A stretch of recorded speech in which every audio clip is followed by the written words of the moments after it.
Dans le Coran, invoquer Allah est une obligation. Chez les Tidjanes, en plus des 5 piliers de l'islam, on doit observer un rituel propre à la confrérie et la Salatul Fatiha revêt une importance capitale. C'est une formule de salat qui vient d'Allah subhanahu wa ta'ala.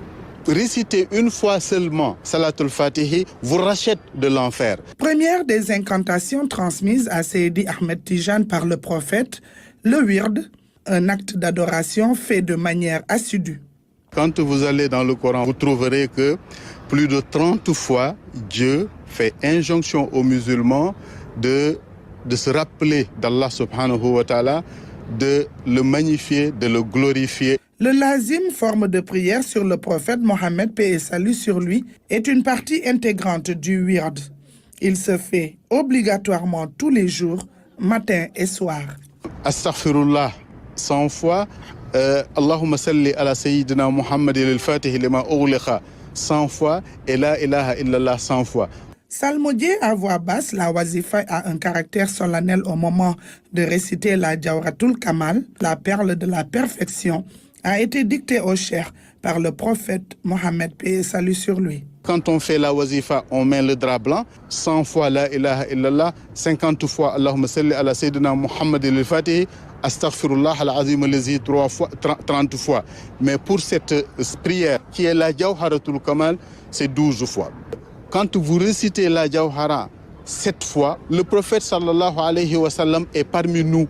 Autre rite plein de symboles, le Khadara Juma, il se fait le vendredi et en groupe de préférence. Il se déroule entre la prière de 17h et le coucher du soleil, dans la pénombre autour d'un drap blanc étalé sur le sol. L'origine de ce drap blanc, c'est la pureté.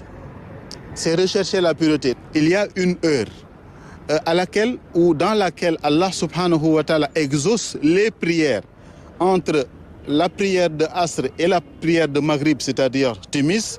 Donc, Cheikhna Ahmed Tijani radiallahu ta'ala anhu a calé justement cette invocation d'Allah subhanahu wa ta'ala à cette heure-là.